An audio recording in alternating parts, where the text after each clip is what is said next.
This couple is accused of duct taping a 5-year-old's arms and legs, hitting him, choking him, even body slamming him. The alleged reason for the abuse? Police say it was because that child colored outside the lines on his homework. On social media, the couple painted themselves as loving parents, but police say reality was much different. They say the boy was allegedly put through, quote, torture. We're on the case presented by Law and Crime. I'm Stewart.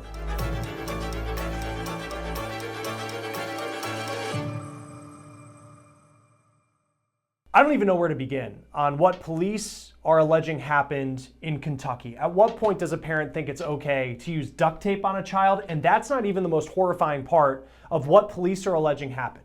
Here's pictures of the two parents police say are responsible for the horrifying details that I'm about to lay out for you. Their names, Ricky North and Nichole North. This is the release that Middlesboro, Kentucky police put out on March 30th. Along with these pictures, there are pictures of them being taken into custody. Middlesboro, it's a rural community, coal mining town just north of the Tennessee border. The town actually made headlines in 2011 when heavy rains led to 3 miners being trapped in a coal mine for 14 hours before they were safely rescued, if that town's name rings a bell for you. This story, though, doesn't appear to have the same uplifting ending other than a boy being allegedly rescued from the reported abuse of the Norths. We know that Ricky North is the boy's father and Nichole North is the boy's stepmom. Now, if you watch Law and Crime, in too many of these cases, we see parents who publicly present themselves as loving, but what police say happens behind closed doors, inside their home, is much different. And that appears to be the case here. The Norths have several pictures of them being loving parents. They have several pictures presenting that loving household. Nichole made sure that she let people know that she was a mom. She reposted this in November of last year from an account called Mouthy Mamas, a post that says, quote, "As a mama, my job is never done. There will always be something else and I'ma be there getting it done for my babies." Nothing you would expect from a mother now accused of abuse and the details that we're about to break down. She also posted images from youth baseball and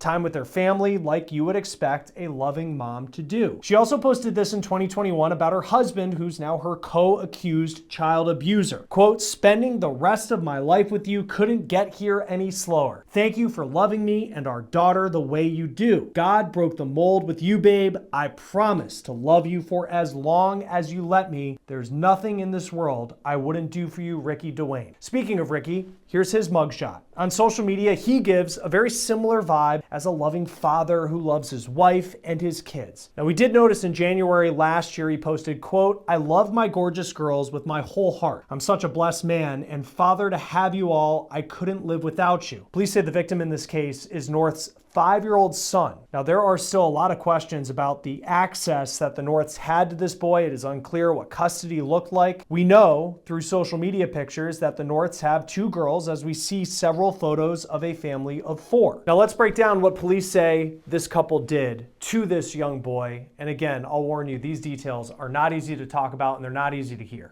According to police, the 2 suspects unleashed a variety of punishments on this child, including when he would draw outside the lines on his schoolwork. Police say they intentionally abused this 5-year-old by duct taping his arms and legs, punishing him with cold showers, punching him, slapping him in the head and face. And they would also allegedly choke that boy and body slam him, even whip him for drawing outside the lines when coloring, as so many 5-year-olds do when they color. Police go on to say that the Norths would allegedly hold this child by his ankles and slam his head numerous times on the ground and on the floor. Now, this line really got me. Police say in their press release that this child was subjected to, quote, "torture, cruel confinement, and cruel punishment on numerous occasions while in Mr. and Mrs. North's care." I want to take a moment to turn to a Law and Crime legal alert. Did you know that children are being diagnosed with serious conditions like type 2 diabetes and non-alcoholic fatty liver disease? And research is suggesting that ultra-processed foods are a reason why. And that is where Morgan & Morgan is stepping in to help. This is a company with decades of experience fighting large corporations, and they're ready to stand up for families who deserve justice. So if your child or someone you know under the age of 21 has been diagnosed with type 2 diabetes or non-alcoholic fatty liver disease, go to www.forthepeople.com/food or scan the QR code on your screen. Again, that's really tough to read. At this point, it is unclear where that boy is right now, what his condition is right now, what was the moment that police knew they had to make an arrest in this case. And it's also unclear what the status is of the two young children that the Norths appear to have from what we've seen on social media. We do know where the Norths are right now, though. At the time of this recording, both of them are still in the Bell County, Kentucky jail, and they're being held on $100,000 bonds. Online jail records show that both are charged with first-degree criminal abuse of a child, 12 or under, tampering with physical evidence, strangulation in the first degree, and failure to report child-dependent neglect abuse. The online jail records show that the date of abuse for these charges was March 30th. Police say the alleged abuse happened on multiple occasions. We don't have details right now on how often they believe this happened or what tipped them off to this case. Join us now to talk about this case, and it is a difficult one. Tom Smith, former NYPD detective and now co-host of the Gold Shields podcast. Thanks as always for taking time to be with us here on Law and Crime. Police in this case in Kentucky laid out in this release that we have a lot of detail about what they say these parents did to this young 5-year-old boy. In cases you've investigated related to child abuse, what does the investigation typically look like? How do you gather so many specific details like police have in this case? Well, first of all, it is one of the most difficult cases a detective can be involved in.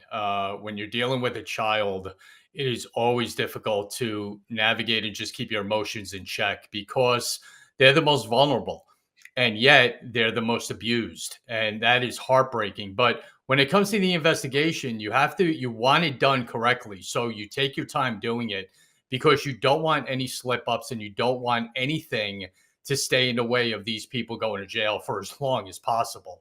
And a lot of it is interviews. Yes, you can interview the victim. In this case, is a 5-year-old boy.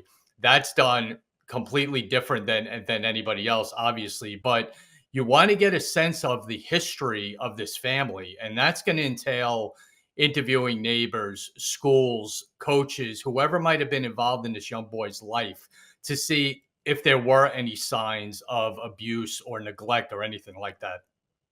Yeah, and it's just, I mean, one thing after another. When it comes to interviewing a 5-year-old, and from what police have laid out, we have not seen pictures. I'm sure those are very difficult if there's physical evidence that they were able to point to when making these arrests. But how, as an investigator, do you go about interviewing a 5-year-old about what happened, especially like in this case, if it's allegedly at the hands of the people you would assume that they still see as the authority figures in their lives as parents?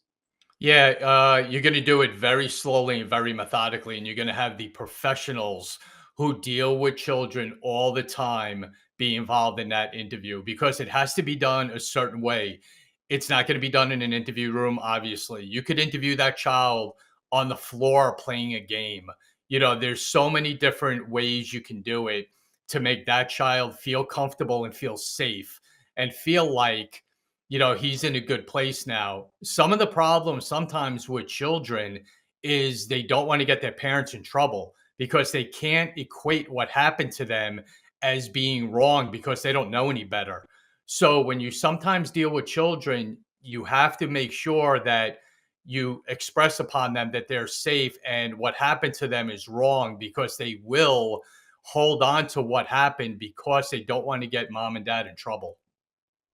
One thing I struggle with, and I've seen it a couple times in cases like this that we've had on our show, is you look at the social media for these parents if it's still public after their arrest, and you would think that, I mean, it's the presenting the image that these are the most loving parents you've ever seen. They're posting on, and I know that social media is a world that it's in a lot of ways what you see on social media is not the reality, but to have the stark difference of a woman who is posting that she's this loving mom and a mom's job is never done on social media, and then she's accused of these horrific allegations of abuse.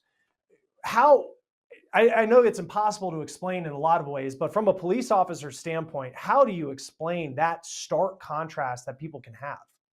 Well, it's just the cover. It's part of the persona of an abuser. You have to make it look like everything is fine and dandy in the real world or on social media, when in fact it's a nightmare. And but it's just part of that cover that abusers on any level, whether it's stalkers, whether it's domestic abuse or child abuse, you will see that cover all the time of the perfect family or the perfect parents. There's a lot of times that neighbors will get interviewed about horrific events that happen to their next door neighbors. And the first thing you'll hear is they're always outside playing, they're taking walks, they're always involved in their kids' activities, but don't know what happens behind those walls. And that's where this deception comes into play. Stopping abuse of all kinds. I mean, it's a major problem across the country, whether it's a romantic relationship or, in the case of this, parents allegedly on a child. What typically have you seen in your career when it comes to the causes of how it gets to this point in a family relationship that someone is inflicting this type of alleged abuse on someone so young and so vulnerable? Well, it could be a number of things, Chris. You can obviously go back to the parents' upbringing and how they were disciplined and how they were brought up is always a contributing factor when it comes to this. And, there's a number of other things. Is there alcohol involved? Is there drug abuse involved? So all of that compounds into this abuse that happens to these children. And sometimes they start off at a certain level of spanking them or disciplining them in a certain way, and then it just graduates and it gradually gets worse and worse and worse. And thankfully these two are under arrest, which saved this young boy's life, because this would have ended up very different if this didn't take place. This kid would probably be dead, if not now, in the near future. It's chilling, especially. I mean, apparently, one of the sources of abuse was he would draw outside the lines. He's 5 years old. That's what 5-year-olds, really still a toddler, what they do. It's just so hard to comprehend. What is the interview process like when you sit down, with these parents in these types of cases? What are the questions you ask to try to put together a narrative of what happened? Well, it depends which one you're interviewing. I was thinking of this before the show, and my plan would be who's gonna tell on who's the missing link, who's the weak link, and that's who you go after, because you want the story out there. But it's going to be, how did it get to this? What happened in the house? How did this become at this level of abuse, and where are the origins of it? But you would do one at a time, because one of them is going to lean towards the other one a little bit more. And that's going to give you the ability to get more in depth into the interview of what each participant's role was in the abuse. And that's typically what happens when it comes to two people involved in one child's abuse. It's impossible to comprehend that someone would do this. And if these allegations are true, there's no excuse or a way to explain it away. But in your experience, when you've talked to people who have committed these types of crimes, I mean, how aware are they that they are a child abuser up until the point that they're arrested and face charges like this couple apparently is? A lot of times they don't, because they just think it's the norm. Because going back to what I said before, if they were raised that way and they went through typical or similar abuses, they're going to think that's just the way families are run. And a lot of times they're very dismissive about what happened or what took place. And that's the sad part of it. And that's the mental part of this. When you get into the, mental deficiencies of some parents in the abusing that's going on, is when it gets really, really complicated. And it's hard to wrap your head around how you could do this to your own child. And we all feel that way. Yeah, it's sickening, these allegations. Dynamic of this story too is the woman, Nichole North. She is the stepmom of this 5-year-old boy. Recently, I've been covering a lot of a story that people will know out of Waterbury, Connecticut, of Kimberly Sullivan. She allegedly held her stepson captive in a home for 20 years. This was the man who was 32 years old and was rescued. He weighed 68 pounds. Very different story, very different situation from this story that we're covering out of Kentucky. But you have that element of a step parent and a stepchild, and someone who's accused of abuse as a step parent on that stepchild. What is it about that dynamic that just seems to come up a lot in some of these criminal cases? It's mind blowing. I can't understand how you have a step individual, mother or father come into a situation and it's not their child, but yet they're involved in abusing that child, and the biological parent is okay with that, or the chances of one finding the other and both have the same mindset of abuse is okay and we're going to do this to this child is unfathomable to think about. It's just incredible that two people not together and not having this child in common can come together to have the same mindset of abusing him. It's incredible to think about. And it's so very sad. It is, and you bring up a good point, because even if it's the biological mom, I mean, it doesn't really matter, right? These are two abusers allegedly on a 5-year-old child, and somehow, some way, two people who would commit these crimes allegedly together find each other in this world. Right. It's hard to comprehend when you look at these cases, and we talk about them all too often. What do you see as some of the, because this, apparently they were arrested on March 30th, but police say this was a long pattern, and they have so much detail that they just put out. We haven't seen even the police report yet, but just even the Mhm. bullet points of this are tough to read. What are some of the warning signs that people on the outside, not in law enforcement, maybe not even in a school, can know about, so they know how to identify some of these cases if they see it out in public? Yeah, I was just going to get into that. You hope, during the course of this investigation, if nothing was missed, if somebody missed something, but it's up to, teachers who are around these children a lot to pick up warning signs. Are they quiet? Are they by themselves? Are they, not involved in normal child behavior? Are there any bruising or markings on them? And that goes for, neighbors as well. What do they like outside? Anything you hear, any arguments in the house. There's so much that goes into the background when it comes to abuse of children, that so many people are involved. Was Child Protective Services ever called on them? So these are all different factors that are going to go into this investigation, and hopefully no one missed something. That's going to just compound this to even more of a sad story. If there were signs out there and people did somewhat have a clue about what was going on and said nothing about it, that's going to be really bad. Yeah, because I think in so many cases there are warning signs. Red flags is the cliche term that's missed. I mean, in these types of cases, in your experience, how common is there after the arrest is made that someone comes forward and says, I figured that something like that was happening inside this home because I saw this or I saw that. And it's someone who could have come forward and said something that potentially could have stopped this sooner. No, it happens way too often. And the commonality it's not my business. I don't want to get involved, in things like that. And you see it not just in child abuse cases, Chris, but you see it in other things.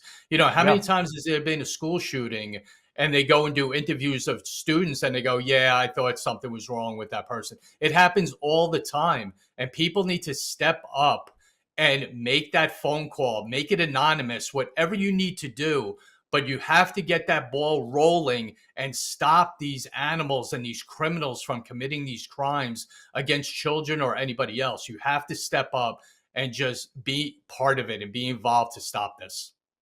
Whether it's Child Protective Services or DCF, and to, at least on the outside, it feels like it's a job that you often only hear about in the bad cases, when they miss something, when someone falls through the cracks. I mean, the case in Connecticut that I was talking about is a prime example of that. And we don't know what interaction the DCF or the Kentucky equivalent of that had with the parents in this story. In your experience, I mean, how, I know we hear how overwhelmed a lot of these social workers are. How much confidence do you have in these Child Protective Services groups and organizations, through whatever state it may be, to handle these cases? Because unfortunately there are so many, and they do have such heavy workloads. Yeah, I think they do a good job. And like you said, they're probably overwhelmed, but the difference is you only hear about the bad ones. How many countless cases are they helping children? You're not going to hear those stories because of those numbers probably are every day that they're helping children get out of bad situations. You hear about the bad ones and then it kind of inflates, maybe the numbers of what's going on and what they're missing. But I think overall, with what they have and the employees that they have, with the sheer number of cases, I think they're doing a good job. Could they use more help and more resources, absolutely. And I think that should be a priority on a state and local level. What is the future? And we don't know the future for this boy, but I assume, and we don't know what his biological mother, her identity, what the relationship was, what custody looked like. That hasn't been unveiled as of yet. But let's just say that he spent a lot of time at this house, and maybe the dad had full custody. I mean, what happens, and what does the system do in these cases where someone like this has been allegedly abused so bad, and now both of those guardians are behind bars, both being held on a $100,000 bond, which, by the way, doesn't seem like they're going to be able to get out, at Right. least in the short term. Yeah, you're gonna make the decision that's best for that child and where they can be, and it's going to be a deep dive into family members and who's capable of taking care of this child, especially after what he's been through. And if none of that works out, is there no family members that are capable of keeping this young boy safe and feeling good about themselves, then they're going to go into the foster system, and hopefully they pick out a loving family who's going to take care of him, whether it's temporary or not. But those are the steps that's going to determine where he goes. And they're going to put every effort into it to make sure he's in the right place going forward. Yeah, and from your experience with the system and the people who work in the system, let's say he goes to a grandparent or an aunt. What type of oversight is there going forward after this case has been closed? Let's just say both parents end up getting convicted, they go to jail for a long time, they're out of the picture, but making sure that he's not once again finding himself in a case where he could be abused.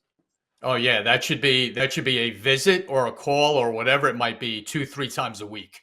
That should be an absolute determining factor when it comes to Child Protective Services in keeping track of this young boy, without a doubt, making sure no other family member is there. They're not trying to manipulate the system, and just make sure he's safe and healthy.